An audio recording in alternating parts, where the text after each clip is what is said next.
The American dream does not come to those who fall asleep. The American dream.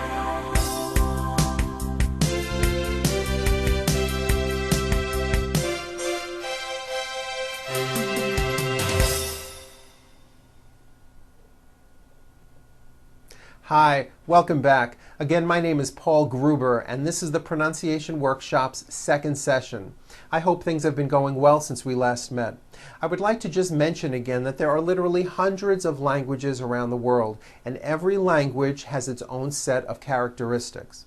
What I've done in this program is to address the most significant pronunciation errors made by most foreign speakers. Now, you may find that not every lesson pertains to your individual pronunciation problem.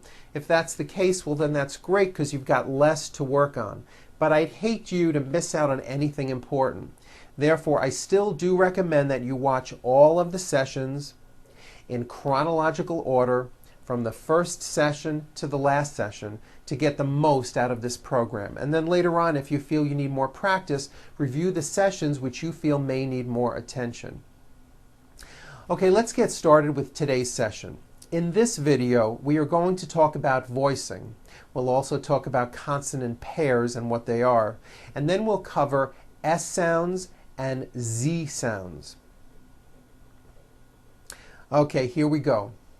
Voicing. You're going to hear me say this word a lot, and you need to understand what it is and what I'm talking about. All speech sounds, all of them, are either voiced or unvoiced. Now, what does that mean? Well, first, let's take a look at this video. It may look a little bit disgusting. Do you have any idea what this is? It looks like something is opening and closing. I'll give you a hint. You've got a pair of these and you use them when you speak. Any idea? Those were vocal cords. Vocal cords are those tiny muscles that are right here in your throat that vibrate quickly and create sound, and that sound is your voice. Now you can easily make your vocal cords vibrate by just saying, ah, that's it. That's voicing. Voicing is when your vocal cords are vibrating, producing a sound. And you can feel the vibrations if you put your hand right here on your throat. Do this with me. Put your hand on your throat and nice and loud say, ah. Do you feel the vibration? Those are your vocal cords vibrating. Now all vowel sounds are voiced. Ah, o, u, a, e. You cannot produce a vowel sound without voicing it. Nothing would come out. You see? You need voicing. Ah. So all vowels are voiced. Now consonants are a completely different story. Some consonants are voiced and some consonants are not voiced. And many consonants are what we call paired. So let's talk about paired consonants. Let's look at the sound the letter P makes. P, p, p. That's the sound of the letter P. Are your vocal cords vibrating when you're saying the sound P, p, p, p? You feeling any vibrations in your throat? No, your vocal cords are not producing a sound. So therefore, the P sound is what we call unvoiced because there is no voicing. And this is the sign I'm going to make when there is no voicing. So now let's look at the same sound, the P sound, p, p, p, but this time we'll add voicing by vibrating our vocal cords. Now we won't change a thing with our mouths, we'll keep that the same, we'll just add voicing. So what happens to the P sound? P, p, p, p, b, b, b, b, b. It becomes a B sound. Watch again, P, no voicing, p, p, p, b, b, b, B voicing. B, b. You see that everything here stays the same. The only difference is my vocal cords are either vibrating or they're not vibrating. So we say the P sound and the B sound are paired consonants. They are produced exactly the same way here in your mouth, but the P sound has no voicing and the B sound, b, b, does have voicing. Okay, having said that, let's look at another set of consonants. How about the letter T? What sound does that make? T, t, t. Is that voiced or unvoiced? T, t, t. It's unvoiced. Your vocal cords are not vibrating. T, t. Now don't change a thing with your mouth. Just take the same sound and add voicing. What does that T sound become? T, t, d, d, d, d. Becomes a D sound. D, d, d. So we say that the T sound, t, t, and the D sound, d, d, are also paired consonants. Okay, now let's look at the F sound, where you're biting down on your lower lip. Is that a voiced sound or an unvoiced sound? It's unvoiced. Your vocal cords are not vibrating. Now, same sound, but this time we add voicing. V. It becomes a V. You see that? F, no voicing, V voicing. V. So the F and the V are also paired consonants. There are many more consonants that are paired, and we'll get to those at another time. But for now, I'm going to mention just one more. The S consonant, made with air going through your front teeth. S. Any voicing going on with the sound? S. No, the S sound is unvoiced. S. Now what would be, if you didn't change a thing, you just added voicing? What would the S sound become? S. Z. It would become a Z sound. Z. So S has no voicing. S. Z has voicing. Z. So we say the S sound and the Z sound are also paired consonants. And this brings us to what I'd like to cover today. S sounds, S, Z sounds, Z, and how they work in terms of word endings. I find that most people who learn English as a second language do not use the proper voicing on S and Z endings. And what happens is it can cause your speech to sound unclear and sometimes may cause you to be misunderstood. I'm going to show you 3 easy rules that will help you pronounce many of these words correctly. This first rule is easy, and this one I know you probably do already. Rule number 1. If the last sound in a word is unvoiced and you're adding an S, well then the S remains unvoiced too. Let me explain that. Take the word cup. Cup. It ends with an unvoiced P. P, p, cup. P, p. Well then if you add an S to the word cup to make it plural, the S you add also remains unvoiced. So, for example, you have 1 cup or 2 cups. There's no voicing at the end of that word. The S remains unvoiced. 1 cup, 2 cups. That's easy. You already do this. I'll show you another word. Cat. Cat ends with an unvoiced T. T, t. 1 cat, 2 cats. Again, the S ending is unvoiced. Cats. Now this also goes for verbs, like in the verb break. I break. Break ends with an unvoiced K sound. K, k. There's no voicing on that K. So when you put the word in the third person, he breaks, the S you add also remains unvoiced. He breaks. I stop ends with an unvoiced P. P, p. I stop. He stops. Unvoiced S. Stops.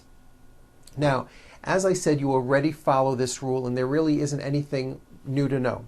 But on rule number 2, now this one you probably do not do. So pay close attention to this rule. When adding an S to a word to make it plural, if a word ends with any of these sounds, S, Z, Sh, Ch, or J, as in judge, and don't worry, you really don't need to memorize this. It will become automatic. When you add an S ending, this time we always add the ending is with a voiced Z. Is. It doesn't matter that it's spelled with an S. It's never is, unvoiced, never. It's always is with a voiced Z. Okay, do this with me. Put your hand on your throat because I want you to feel the vibration in your neck and say is Feel that right here. Is. Okay, so let's look at the word page, for example, which ends in a voiced sound. One page becomes two pages with that voiced Z. Two pages. It's not two pages, unvoiced, no. It's two pages with a voiced Z. Even though you spell the word like this, in American English, you pronounce the word like this. Pages. You're probably saying, I never knew that. See what you're learning from me? Okay, let's look at another word. In the word bus, for example, bus ends with an S sound. S, bus. So if you make it plural, you're going to add the ending is with a voiced Z. So we've got one bus or two buses. Buses. Two buses. The last sound you hear is that voiced Z. Buses. Next one, lunch. Lunch ends with a CH sound. Ch.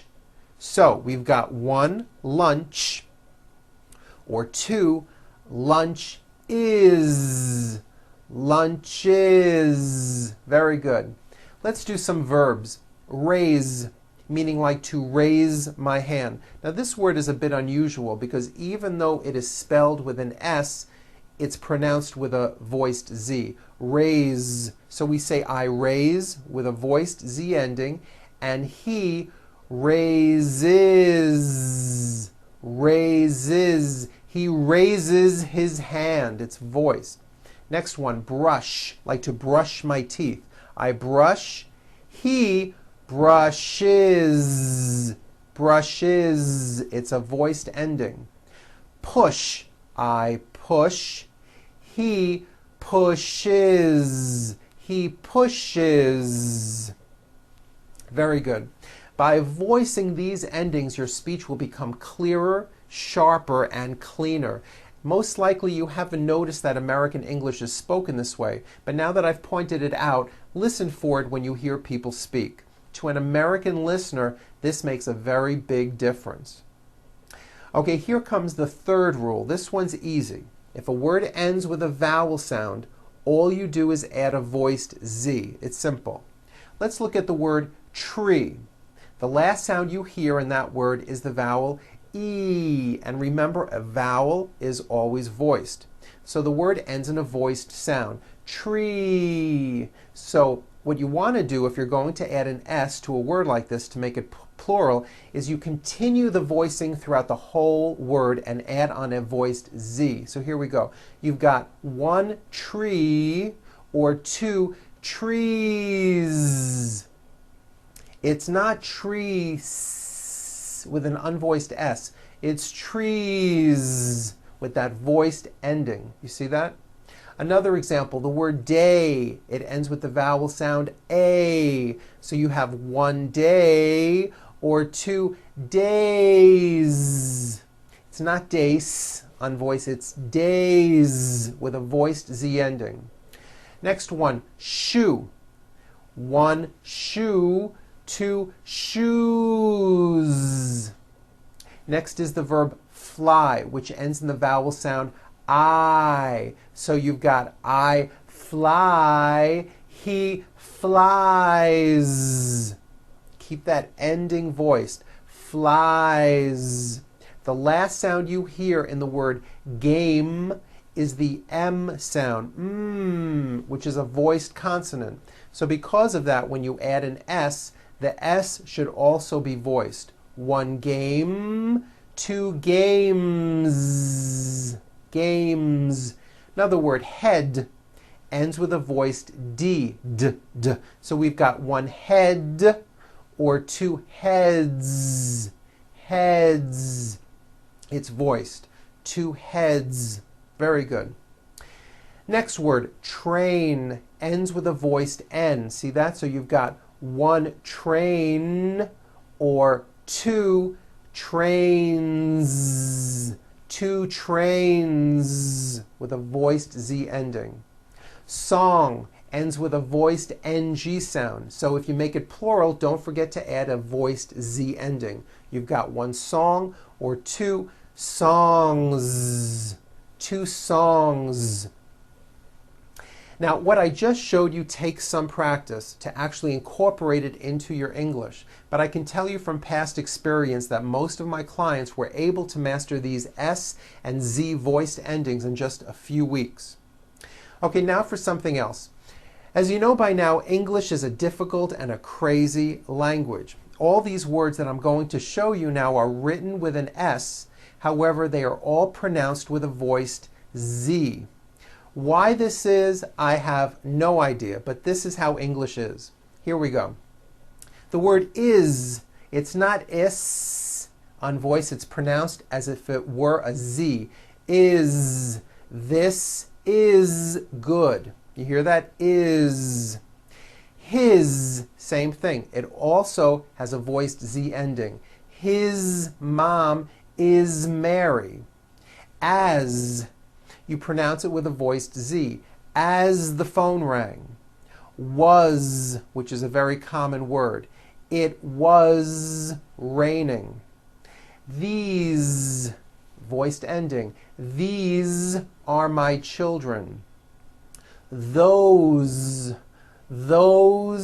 are my books. Easy. Again, the S is like a voiced Z. Easy. This is easy. Because, which is another common word, because we were late. Okay, now let's do some practice with reading passages. Each of these has many voiced and unvoiced S and Z sounds. All of the voiced Z sounds you will see are underlined. If you've printed out the training manual using a color printer, you'll notice that the voiced Z sounds are all printed in red. This will help you visually see which sounds should be voiced. I'm going to go slow and exaggerate the sounds. You may just want to listen to me first, then stop the video, practice on your own, and then later on watch this video again and practice it with me. Whatever feels right to you. Now this first one has many voiced Z sounds. Here we go.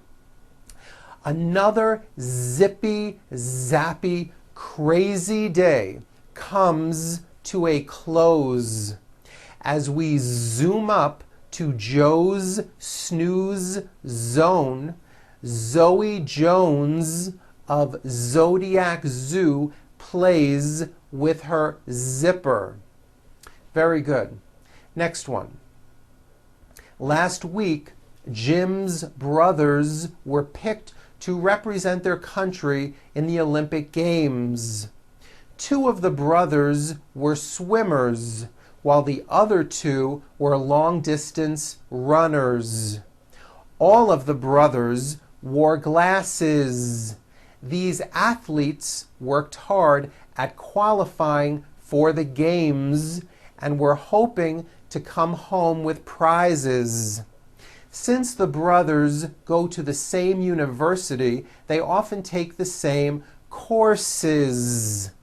This makes studying easier and gives them more time to do other things. Okay, here's the last one. On Thursday, I had a very lazy day. I woke up early and first squeezed oranges into juice. I then got dressed and watched the sunrise come up over the mountains. It was so beautiful that I took many pictures with my camera and I used 3 rolls of film. After drinking 2 cups of coffee, I got dressed, left the house, and walked 3 miles home. Very good. Now another good way to practice these voiced S and Z endings is to do a naming activity. What you do is you just sit in your room and out loud name everything you see, first in the singular form and then in the plural form. For example, you look around and you say out loud, 1 door, 2 doors, with a voiced Z ending. 1 table, 2 tables. 1 computer, 2 computers. 1 light, 2 lights. Some of my clients found this to be very helpful. In addition, try listening for these voiced sounds when you hear native-born Americans speak. It's very good ear training, and that'll help you improve. Soon, slowly begin to put these sounds into your own speech. You'll find that by adding these voiced endings, your English will sound cleaner and people will have an easier time understanding you. Believe me, it's going to really make an improvement. Before we finish, I have one more suggestion that comes from clients who have taken this program. I think it's a really good idea. If you can, find a very small mirror and attach it maybe with some tape right onto the side of your computer monitor, right next to the screen. By having a mirror right in front of you during our sessions, you can easily read the text on the screen, watch my mouth, and then look right into the mirror at your own mouth. You'll be able to compare your mouth with what I'm doing, and you'll know whether or not you are forming your lips and tongue into the correct positions. Through imitation and following my instructions, you're becoming closer to speaking with an American accent. Well, that's it for today. Relax, have fun, and practice what I've shown you. Until next time, I'm Paul Gruber with the Pronunciation Workshop, and I'll see you at our next session.